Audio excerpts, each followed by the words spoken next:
Hi, ಎಲ್ಲರಿಗೂ ನಮಸ್ಕಾರ. ರುಚಿ ಅಡುಗೆಗೆ ಸ್ವಾಗತ. ಇವತ್ತು ಒಂದು ಸಿಂಪಲ್ ಆಗಿರೋ ಆಲೂಗಡ್ಡೆ ಫ್ರೈ ಹೇಗೆ ಮಾಡೋಂತ ನೋಡ್ಕೊಳ್ಳೋಣ. ಈ ಆಲೂಗಡ್ಡೆ ಫ್ರೈ ಬೇಗನೆ ಆಗೋಗುತ್ತೆ 5 ನಿಮಿಷದಲ್ಲಿ. ಮೊದಲಿಗೆ ಆಲೂಗಡ್ಡೆಯನ್ನು ಬೇಯಿಸ್ಕೊಳ್ಳೋಣ. ಅದನ್ನು ಬೆಂದಿದೆ ಅಂತ ಚೆಕ್ ಮಾಡಿಕೊಂಡು ಅದ್ರ ಸಿಪ್ಪೆಲ್ಲ ತೆಗೆದಿಟ್ಕೊಂಡ್ಬಿಡೋಣ. ಒಂದು ಸೈಡಲ್ಲಿ ಸಿಪ್ಪೆಲ್ಲ ತೆಗೆದಿಟ್ಕೊಂಡು ಅದನ್ನು ಕ್ಯೂಬ್ಸ್ ಟೈಪಲ್ಲಿ ಕಟ್ ಮಾಡ್ಕೋಬೇಕು. ಚಾಕಿಗೆ ಸ್ವಲ್ಪ ಅಂಟ್ಕೊಂಡಂಗಾಗತ್ತೆ ಆಲೂಗಡ್ಡೆ. ಅದಕ್ಕೆ ಚಾಕಿಗೆ ಒಂಚೂರು ಆಯಿಲ್ ಹಚ್ಕೊಬಿಟ್ಟು ಅದನ್ನು ಕಟ್ ಮಾಡಿಕೊಂಡ್ರೆ ಆಲೂಗಡ್ಡೆ ಚಾಕಿಗೆ ಅಂಟೋದಿಲ್ಲ. ನೋಡಿ, ಈ ಥರ ಕ್ಯೂಬ್ಸ್ ಟೈಪಲ್ಲಿ ಕಟ್ ಮಾಡ್ಕೋಬೇಕಾಗತ್ತೆ. ನಂತರ ಒಂದು ಪ್ಯಾನ್ ಇಟ್ಕೊಂಡು ಅದಕ್ಕೆ ಸ್ವಲ್ಪ ಎಣ್ಣೆ ಹಾಕ್ಕೊಳ್ಳೋಣ. ಜಾಸ್ತಿನೂ ಬೇಡ, ತುಂಬ ಕಮ್ಮಿನೂ ಬೇಡ. ಆಲೂಗಡ್ಡೆ ಫ್ರೈ ಆಗಿರೋದ್ರಿಂದ ಅದು ತಳ ಹಿಡಿಯುತ್ತೆ. ನೀವು ನೋಡ್ಕೊಂಡು ಹಾಕ್ಕೋಬೇಕಾಗತ್ತೆ.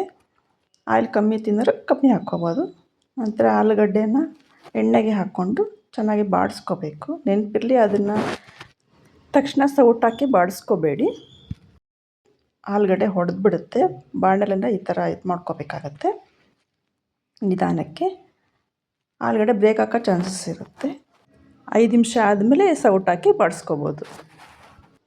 ಫ್ರೈ ಆದಮೇಲೆ 1/4 ಸ್ಪೂನು ಅರಿಶಿನ, 1 ಚಮಚ ಖಾರದ ಪುಡಿ,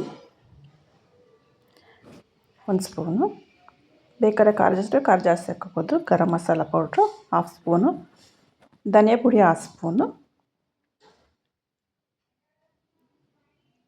ಜೀರಾ ಪುಡಿ 1/2 ಸ್ಪೂನು, ರುಚಿಗೆ ತಕ್ಕಷ್ಟು ಉಪ್ಪು ಹಾಕ್ಕೊಂಡು ಫ್ರೈ ಮಾಡ್ಕೋಬೇಕಾಗುತ್ತೆ.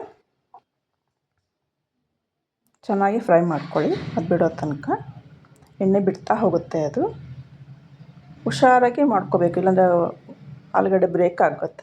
ಬ್ರೇಕ್ ಆದರೆ ಚೆನ್ನಾಗಿರಲ್ಲ. ಪುಡಿ ಪುಡಿ ಆದರೆ ಈ ಥರ ಕ್ಯೂಬ್ಸ್ ಥರ ಇದ್ರೆ ಚೆನ್ನಾಗಿರುತ್ತೆ. ನೋಡಿ, ಈ ಥರ ಮಾಡ್ಕೋಬೇಕು. ಇದು ತಿಳಿ ಸಾರಿಗೆ, ರಸಮ್ಮಿಗೆ, ಸಾಂಬಾರು, ಬೇಳೆ ಸಾರಿಗೆ ತುಂಬಾ ಚೆನ್ನಾಗಿರುತ್ತೆ. ಸೈಡ್ ಡಿಶ್ ಆಗಿ ಅದನ್ನು ಯೂಸ್ ಮಾಡ್ಕೋಬೋದು. ನೀವು ನೆಂಚ್ಕೊಳ್ಳೋಕೆ ಏನಿಲ್ಲ ಅಂದಾಗ ಪಟ್ ಅಂತ ರೆಡಿ ಆಗುತ್ತೆ 5-6 ನಿಮಿಷದಲ್ಲಿ. ಇಷ್ಟು ಫ್ರೈ ಆದ ನಂತರ ನೋಡಿ ಎಷ್ಟು ಚೆನ್ನಾಗಿ ಆಗ್ತಾಯಿದೆ ಅಂತ. ತುಂಬ ಚೆನ್ನಾಗಿ ಟೇಸ್ಟ್ ಬರುತ್ತೆ ಇದು ಮಾಡಿಕೊಂಡ್ರೆ. ನಂತರ ಇದಕ್ಕೇನು ಸ್ವಲ್ಪ ನಿಂಬೆಹಣ್ಣು ಹಾಕ್ಕೊಂಡು,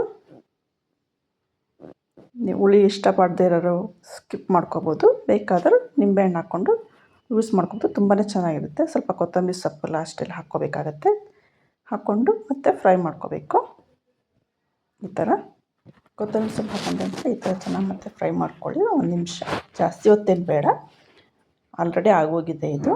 ಕೊತ್ತಂಬರಿ ಸೊಪ್ಪು ಒಂದಷ್ಟು ಫ್ರೈ ಆಗೋ ತನಕ ಮಾಡಿದ್ರೆ ಆಲೂಗಡ್ಡೆ ಫ್ರೈ ರೆಡಿಯಾಗಿರುತ್ತೆ. ನೋಡಿದ್ರಲ್ಲ ಆಲೂಗಡ್ಡೆ ಫ್ರೈನ ಹೇಗೆ ಮಾಡೋದಂತ. ಈ ರೆಸಿಪಿ ನಿಮಗೆ ಇಷ್ಟ ಆಗಿದರೆ ಒಂದು ಲೈಕ್ ಕೊಡಿ, ಸಬ್ಸ್ಕ್ರೈಬ್ ಮಾಡಿ, ಶೇರ್ ಮಾಡಿ ಪ್ಲೀಸ್.